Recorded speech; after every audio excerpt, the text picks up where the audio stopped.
Hey everybody, this is Maxine Taylor with another edition of Move Into the Magic, and I am so impressed with what has happened in our world recently that is bringing people together and uniting us in love that I thought I would do a series of shows on true lasting love.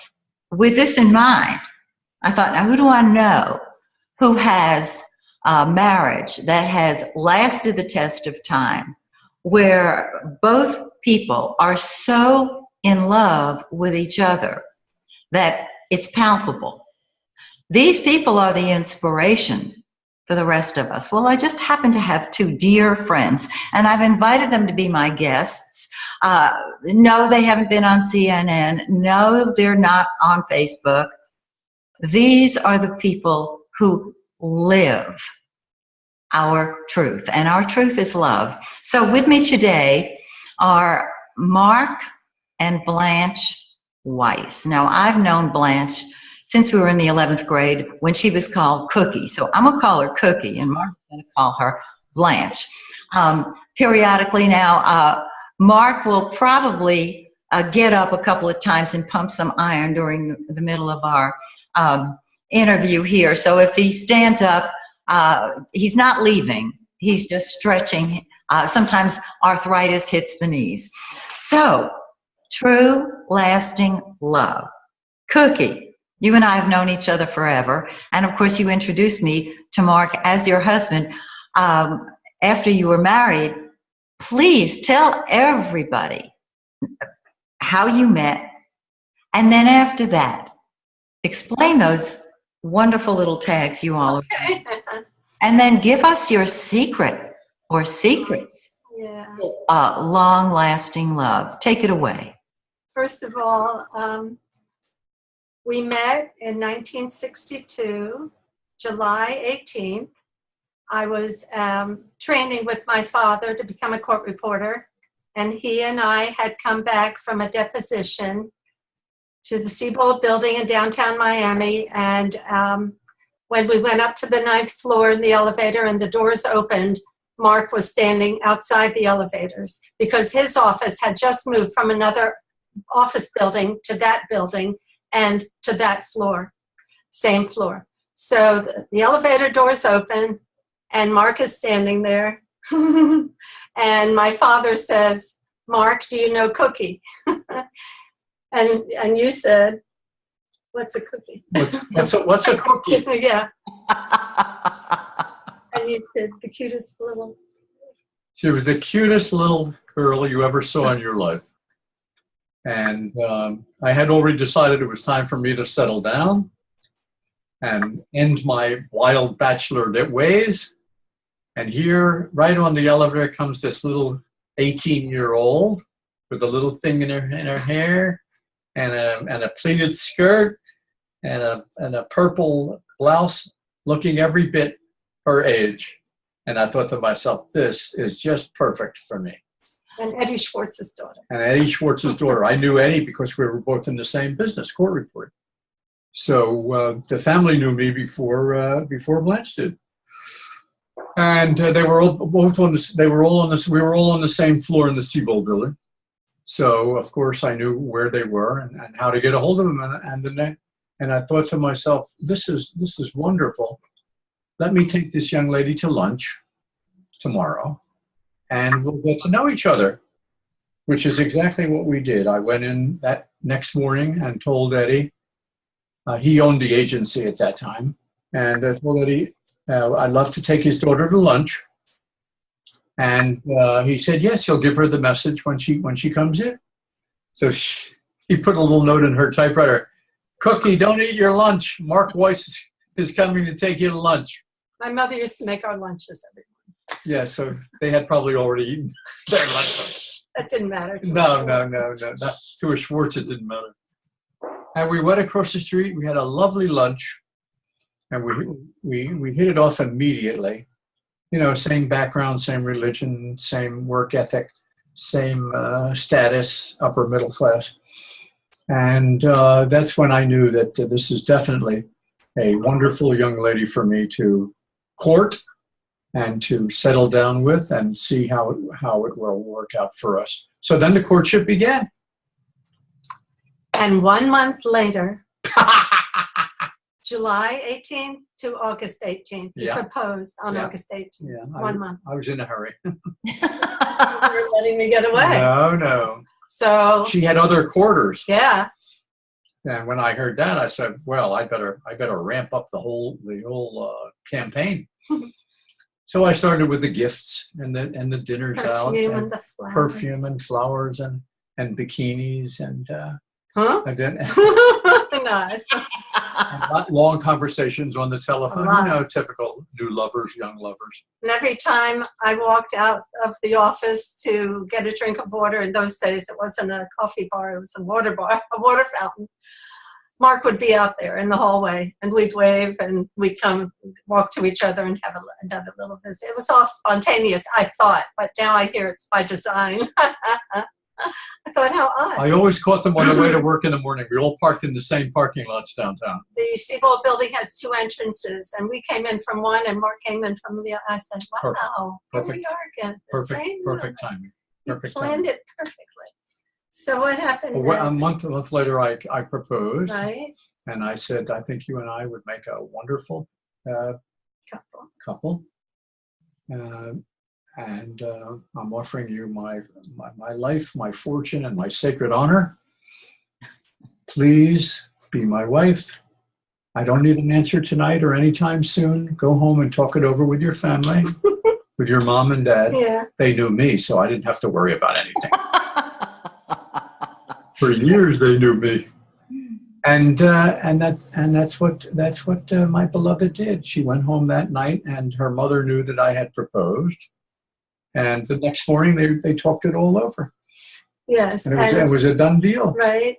And we set up a 6-month me getting to know Mark period Right, of time right. before a wedding.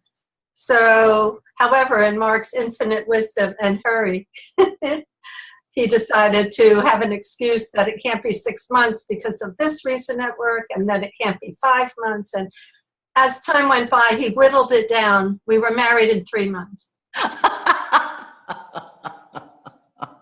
I was in a hurry. Can I tell her why? Be careful what you say. I'll be careful. Well, I wasn't getting anything. oh my goodness. Well, you know, it was, 1962. Right. I was 19. Yeah, right. So I thought to myself, you better speed this thing up. If You're you want to play it all for all your own. He was very smart, all by design. Yes. And I knew a lot of women were watching me. Mother, Aunt, aunt, grandmother, and several aunts and other female. Yeah. I had to watch my step every minute, every day. There were no indecent proposals, whatever. No, you were very a proper But gentleman. I did speed up the whole Wow. process. It was a whirlwind courtship. Yes. I lost 15 pounds in 3 weeks. I know. Because on our first lunch date, he said he didn't think any young girl should should wear larger than, I think it was a size 10 at the time or something. And at that time, I was not a size 10. So I don't know. I was in love, and I was busy planning a wedding, and so the pounds just drifted off, and he was thrilled. And anyway, but that started my That was it. hearing what he liked attitude and doing what he requested or what he liked without even requesting it. And that continues to this day. So talk about a secret of longevity of a marriage. It's just a matter of being kind. There is no secret. I mean, we all know, right? Common sense. To be kind, to be considerate, Common sense. to be patient. From a husband to a wife, from one human being to another. Right. It's all interwoven. Treat the other how you would like to be Of treated. course. And it works. And Mhm. it's reciprocal. And that's what, in addition to that, of course, it's communicate. Oh, absolutely. Everything has to be open. I told Blanche right from the beginning. I said, don't swallow anything. You have anything on your mind? I want to hear about it immediately, not a month later or 5 years later. You want me to change something? You want me to do something differently? I want to hear about it right on the spot. Let it all out, because her family had a habit of swallowing all of their inter-family problems. Right. But my family didn't work that way. So that's another thing. So we relieved a lot of that pressure, was relieved, because I could speak my mind diplomatically, of course, and kindly, and she could speak her mind. And we sat down and we talked and we worked it all out. We right compromised. then and there. And often we compromised. Well, of course. And of often course. we didn't understand why one or the other was upset about something or other. It didn't matter. It didn't matter. If it was important, whatever it was, if it's important to him, Exactly. or if it was important to me, then we would make the adjustments that the other requested. And to us, it's no big deal. That's how you work together. That's how you keep the little problems from becoming big problems. Right. And when I did have a problem and I went to sit with Mark, he would be sitting on the couch reading his stack of newspapers and periodicals. When he saw me coming and I said I needed to talk to him, he took his hand and he swiped all the papers and magazines onto the floor. I had the seat right next to him. His arm went around me. He looked in my face and we had our conversation. Always in the eyes. Turn off the music, turn off the nonsense, No turn off the TV. TV. But how about that? Just I mean, sit and listen and let her Right. finish. Let her finish. Our Yeah. family never let her finish talking, finish her sentences. But I wanted open communication from morning, noon, and night. Right. I want to hear everything that this beautiful young lady has on her mind. And that encouraged me too to share more. Of course. We renewed our vows every year on every cruise, whether we were on or locally. We always renewed our vows. We went on about 30 cruises. Right. And we did. Before we were overcome by the food. So that's how we refresh the marriage. Every year there's a ceremony. And for the first 15 years, she was able to get into her wedding dress. Yeah. It was even with children. It was amazing. And I could get into my tux. Well, that's not amazing. No. Because you've stayed the same weight. I've slipped. So we've worked at it very, very, very actively. To keep love alive. That's right. Yes, yes. Be kind, be courteous, be patient, communicate, appreciate, admire, compliment. Lots of compliments. No holding back on the compliments. To this day. You see something that you like or something was done that we like, we immediately the compliment comes out. Just like if something is eating on you and we want to hear about it right away, same way with the compliments. No holding back and no hiding. Speak up. That's why we were given this whole system here. Speak up and speak out. And regarding the word you were saying, appreciate. Okay. Go ahead. Okay. Time to stretch. Keep talking. That's okay. Keep talking. But appreciate. Yeah. Do some upper body. Just a little bit of arthritis. I know. You. So anyway, how brave he is. I mean, he's always been going to the gym all through our life, gym and swimming, and very active, wanting to go out dancing every night or every other night, dinner and dancing. And but then recently, arthritis struck him, and both knees and a hip. Yeah, both knees and a hip. Pretty bad. Yeah, pretty bad, but it hasn't changed his spirit. Sure. And I tell him daily, several times each day, how brave I think he is, and how I admire him for having the fortitude to get up and put one foot in front of the other, which is every step is painful. So just to let him know how much I appreciate that every day. Let me tell you about my girl. Uh-uh. She has saved my life on numerous occasions throughout the marriage because of the illnesses that I've had. And that's why I call her my savior. She's my Christ, and she's my Moses. And she's my savior. Times when I was in the hospital and looks like it was bye-bye time. The doctors pulled me through. I went home, and this wonderful young lady nursed me back to health. Each and every time. And now through this arthritis thing, which is not life or death, but very, very painful and life-changing, she has come to my rescue. So this young lady is worth her weight in gold. She's very faithful. She's very true. She's very honest. She's very smart. Very smart. And she's a perfect wife. Perfect mother. Perfect grandmother. Perfect sister. Perfect daughter-in-law. And I could go on ad infinitum like that. The perfect human being. In fact, we think she's from another planet. Everybody thinks, where the hell did she come from?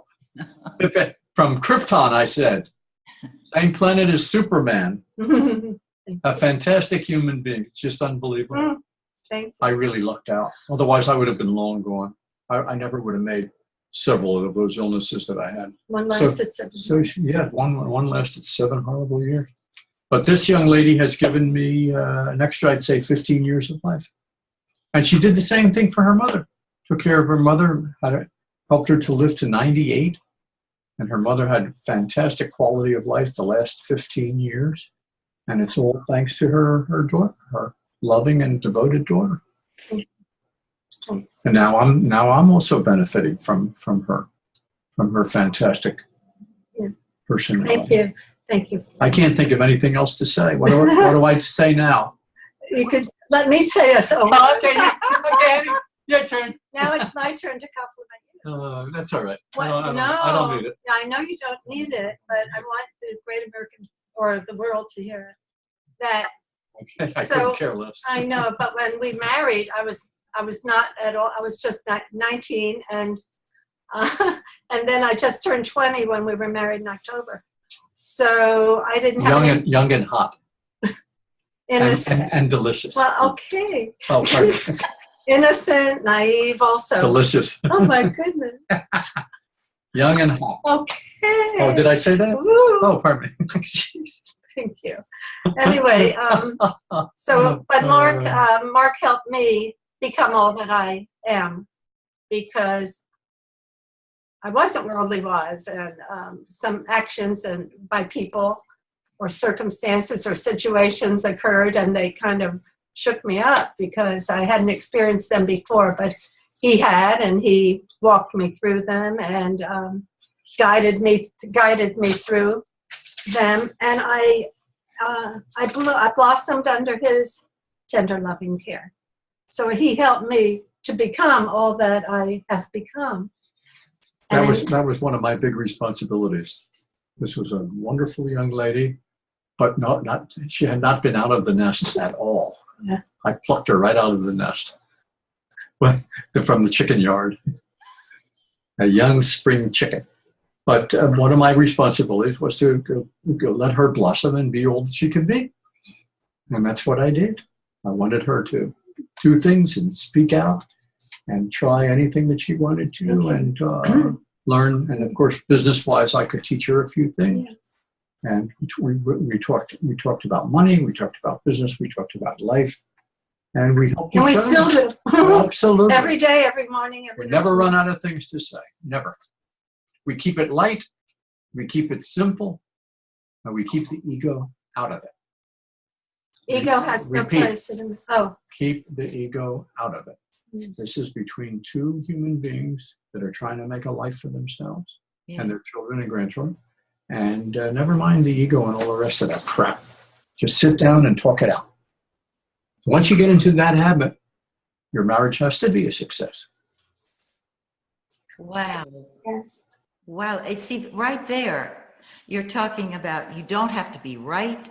No. The ego has to be right, of course, and you don't have to be. The open communication based on love.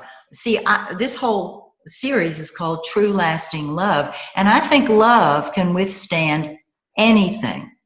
If you have an argument, if you love each other, you're going to support the marriage and the person, and that's what you're talking about. Life and death illnesses also. Life and death illnesses. And there are ways to have an argument. Yes. And not destructive. Don't be insulting. And don't be insulting. Don't be destructive, and keep it current. Don't go back. Keep it in the moment. Well, I'm looking at those little tags that y'all. Mine says, I love Blanche, which I wear every Monday. And mine says, I love Mark, and I wear it every Monday. Oh, my God. Wherever you go. The whole 24 hours. I even put them on my jammies. True. Do people stop you on the street, Cookie, and ask you why you? Who's Blanche? I said, it better be my wife. He used to go to the deli every Monday morning on 41st Street for breakfast. And they would know it was Monday because Mark was there wearing his badge. And one day he came in on Tuesday and no badge. And they all said we didn't know what day it was, and they were all confused. Anyway, it's cute. It's a cute little routine that we have. Oh, I'm thinking of all of the people that you all have influenced lovingly, the people you have inspired without perhaps even realizing that just by blinking and breathing, just by wearing your little I love badges, people see that it encourages them in their own lives. And those people who are not married know what kind of person they're now looking for and who they actually can find. Yes. It's never too late. Never. I'm glad to hear that. I think it's never too late, baby. It can be a woman 80 years old, just got married. Right. And the husband's 95. God bless them. Well, now, how many years have you all been married?